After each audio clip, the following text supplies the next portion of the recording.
the first to know in Nsem-Pii TV.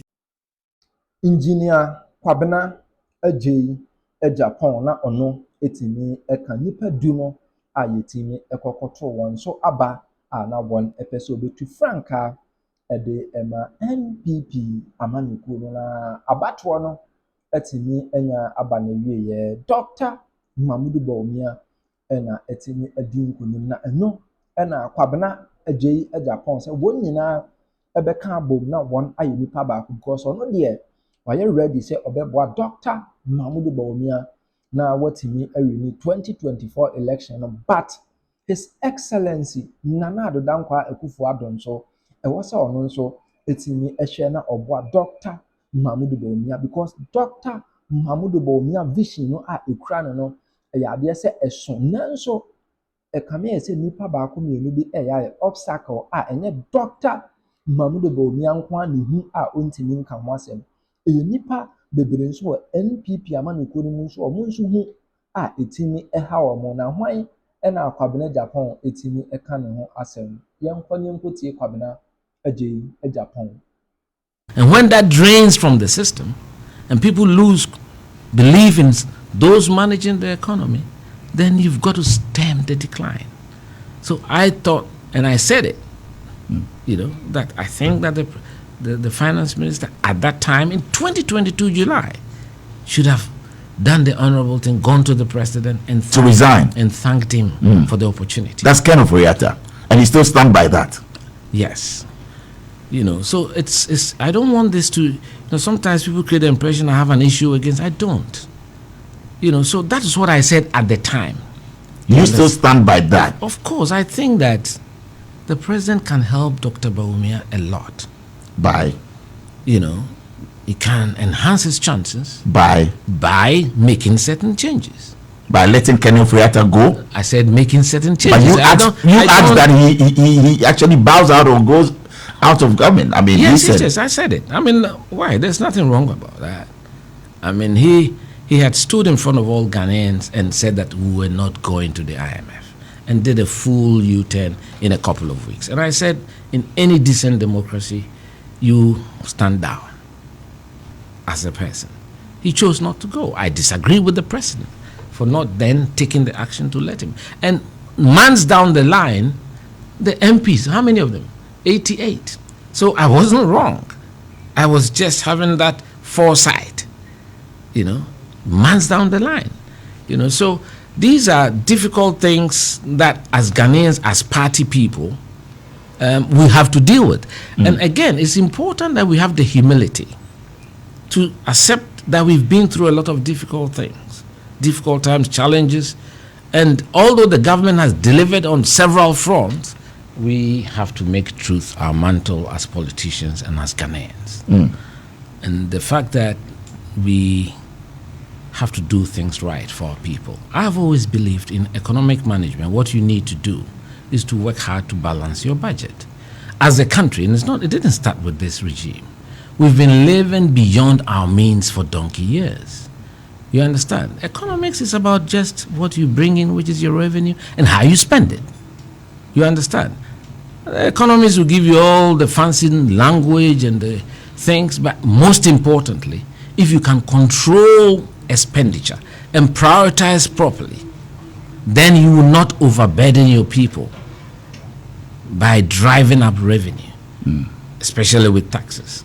So those are the views that I hold. So if you listen to me when I was launching my campaign, I talked about a 6-point plan. There's a lot of waste in the Ghanaian system. Some of our roads are the most expensive in the West African sub-region, and I'm speaking as a civil engineer of reasonable experience. And so procurement, are we getting value for money? Those are the things we should look at. I want us to build institutions. Has this government done so? Let me tell you something. You see, at the end of the day, I'm a party person, but I'm also a Ghanaian first. It's important that we build a society that creates an environment that allows everybody to be able to fulfill their potentials. The Ghanaian people are the ones who are the ultimate judges. It's not for me as a person. First and foremost, I'm MPP. Okay? And so I support my government, and this government has done a lot of good things. 1 to 10, I will not give you that rank, and I don't need to. Why? What is important is that perhaps they have overstretched themselves too thin. Which government came to the country and said they were going to give you hospitals in all the districts? So those are things I look at as a civil engineer, and the infrastructure delivery and certain decisions. So then did they overpromise then? That should have been taken. Did they overpromise? That is not what is important. You said that they are living beyond their means. Not the government, not this government. Don't create the impression. You said you are spending. Let me tell you something. Yes. As Ghanaians, as you sit here, you look at what you earn, and that puts food on your table. True.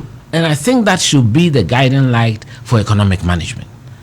It's important, and we are constantly having deficit financing. Is not going to help us. Let's be honest with ourselves. And again, with the Ghanaian people, look them in the eye. Do we have ethical workforce? It's important. A lot of business people, when you talk to them, because of antisocial practices, investments have collapsed. Companies have collapsed. Star 103.5 So it's not just FM. dealing with one side of the problem. You understand? So governments have to lead, take the difficult decisions, drastic measures, being decisive. And those are the areas, I think, in my personal view, that we have fallen short Exactly sometimes. that I Yes, asked. but I think we need to realize no government in the history of this country has tackled that many roads at the same time. So thumbs up to the MPP government. On that, Okay. health infrastructure. Look at the STEM schools. 16 of them, 10 almost ready, all around the country to push STEM education, which is important if we want to get a workforce that is aligned to the industry, to be able to manage our industrialization drive. So we have a lot that we can tell as a government. On job but also we creation. have to be honest Your where thoughts. there are difficulties. That's what I've talked about. The Ghanaian people also need a social reconstruct. It's very important that people should put their hands on their chest. When somebody has built a business and you are working, you should know that you are working to save your own job and the business. Yes. Right. People are spending money providing for surveillance because of pilfering. Money that could have been diverted into R&D or some other thing to grow the business. These are realities that we should deal with and talk about. As a people, we need to check ourselves before we wreck It's ourselves. very important. Interesting Very point. important. And as political leaders, sometimes because of votes, we are not able to look Ghanaians in the eye and say, look, this is what we can do. If I was the president, this year or last year, I won't go for new projects. You won't. No, we will manage what we have and maintain what we have. Because we don't have a good maintenance culture Interesting. at all. And that's coming from an And engineer. So again, if you look at even the way we live, go to the communities. I'm someone who likes driving around at night. Sometimes 1 o'clock, I'm going through Choko, Mamprubi, Bubuashi, Dansuman. Look, the built environment is in a chaotic state. And that's how I don't understand how we've moved from 110 districts to 100 and 260. Loading so much overheads and putting extra burden on the public treasury. If you're having to buy one 4-wheel drive for 110, it's different from now having to buy for 260. And has there been any commensurate improvement in the delivery of services to the people of Ghana? I don't think so. These are things that, yes, we can blame the politicians, but we have a role to play, whether we are doctors, we are engineers, lecturers. People talk about politicians as if they are the only ones who benefit from largesse of state largesse. Go to some of the civil servants, even the universities, and look at the service conditions of some of their vice chancellors. Right. It sometimes surpasses that of ministers. You know, so it is easy to load all the blame On politicians. politicians. But I think it is we, the politicians, who have to show strong leadership, lead by example. I can at least use myself as an example. As press secretary, I chose to stay in my own house. I had built my house from my sweat as a civil engineering consultant before I became press secretary. Although it was very far from the castle, I imposed discipline But on you my took the allowance or not? That is part of your salary. And yeah. in those days, if I show you the salary slip, you marvel. Wow. You understand? But I think it's important that this acquisitiveness that has gripped Ghanaians, which is sending a very bad signal to the younger generation.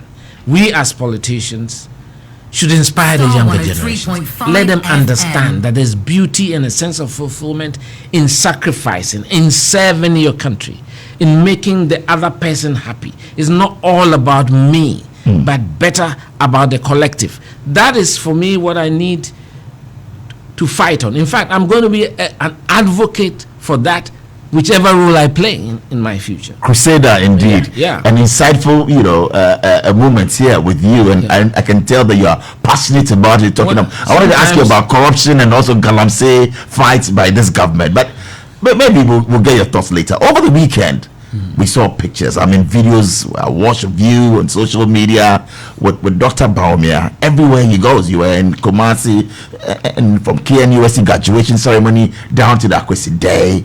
Should we read more into your recent moves? Because Abba sent in a message that I think that you'll be a good running mate. Are you considering that? First and foremost, I've had good relations with Dr. Bawumia from long. Oh. He was always with Dr. Akwa, governor of the Bank of Ghana, when they came to the castle in those days. That's how I got to know him that closely. And in those meetings with the IMF, as press secretary, I sat with my president. And I got to know him. We are contemporaries in age. We are about the same age, although I'm slightly older. I don't like to say that. And then I think we don't give him credit enough. He's a very nice person. And I think character matters to me. Values matter. Pleasantness matter. Because our politics is being destroyed by unnecessary intemperate language. Hardly do you hear him say a bad word. You don't even ever see him angry. We need that kind of composure. And so, even when I was General Secretary, in 2014, Christmas, my wife and I, we paid them a visit here in Kanda, where he used to stay. So, people are surprised as if. And when I won as General Secretary, he came to my Thanksgiving service in my Mount Sinai in Kwabena. Oh, he did? Yes, was at home for dinner. We have pictures of that. So he's somebody that socially I jive with. So, after the super delegates, I knew he was going to win. I told him. Oh, you told him? I told him. Even though you were contesting him and all, you knew that he was... I said, look, you have a big responsibility to weld the party back together. Interesting. So it's the way there shouldn't be over-celebration of your victory, to rub more salt into people's wounds. It is all of us, our collective victory. The fact that all the aspirants lined up and said that it was a free and fair election in itself was a victory for the MPP. But we have a bigger battle. We know that the world economy is not only Ghana. People don't travel, so they talk as if, look, the trousers I'm wearing, I call it, in America they call it pants. And I have a particular shop that I buy it in. It used to be maybe at least 3. From your 6 points. You told him. If you pick 3, I'll be happy. But I wish that you pick all the 6. Wow. Because I want to see government downsize drastically. 19 ministers, 19 deputies. Oh, you want 19 ministers? 19 deputies, 38 plus the 16 regional, 54. A country of 31 million people. We can do that, but that is his decision. What did he say when you told him that? As usual, he smiled at me. He smiled at me. Is it doable? It's doable. You can consolidate a lot of the ministries. I think fisheries should go back to agriculture. I think youth and sports, the natural home is education. Water resources should be back at works and housing. Railways and aviation should be back at transport. There are many. And I don't think there should be a ministry of chieftaincy. It used to be... there shouldn't be a ministry of... No. Asamoah will not be happy with you. Maybe it hasn't got anything to do with him. But you think the portfolio... I'm talking about the structure of our government. But he's now the current minister. It doesn't matter. It doesn't matter. When I did my 19... Chieftaincy is not part. No, chieftaincy is at Under what? the presidency. Is the secretariat. It used to be at the presidency many years ago, and I think it can go there. So you can realign a lot of the ministries and get your 19. And get your 19. And I don't think one needs more than 2 deputies. Maybe finance. Well, Or as we wrap it all up, Yeah. Kwabena, and we'll come to the mystery and question. I want to. And Please, you see, go ahead. those who sometimes in Ghana we misconstrue things. When I correct historical wrongs that are being peddled about, people misconstrue that to be an attack. I don't attack people. All my interviews are on YouTube. You're a gentleman. I don't attack people. True. But if you try to misrepresent history, I would have to correct it. Your principle. And that's all that there is. So when people say I attack Dr. Bawumia, it's not true, and I'm sure he knows that. You know, the question put to me that if he doesn't become the candidate, then it means we have used him and dumped him, and that we don't like nothingness. And I said to the questioner, the journalist, that you are fourth estate of the realm. I don't like politics organized around tribe or religion. I'm a detribalized Ghanaian. And that I'm sure Dr. Bawumia knows that the MPP has been good to him. You know, and I went to get everybody the genesis of how he got in, how we had to waive the 5-year plan, the 5-year clause for him and all that. And he's become the running mate for 2 terms. So he's gained experience and become the vice president. 16 years is a generation. But so he's earned it. Yes, people are creating the impression that I said he's not even a member. It's not true.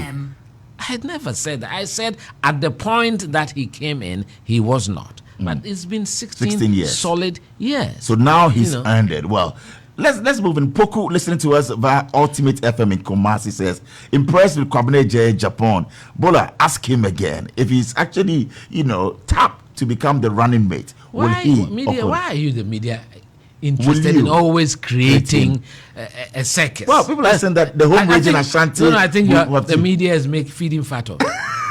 They are feeding fat after the presidential campaign. Will you accept the Kwabena if you are invited to do that? Of course. Clearly. I mean, that would be an honor. Of course. Number 2 in the country. Of course. If you are a patriot like myself, and I want to see the transformation of our country, I'll give it all my best shot. All right. So that one, there's no question about that. But let's not put pressure on him. That's right. And then people are campaigning as if it's a contest.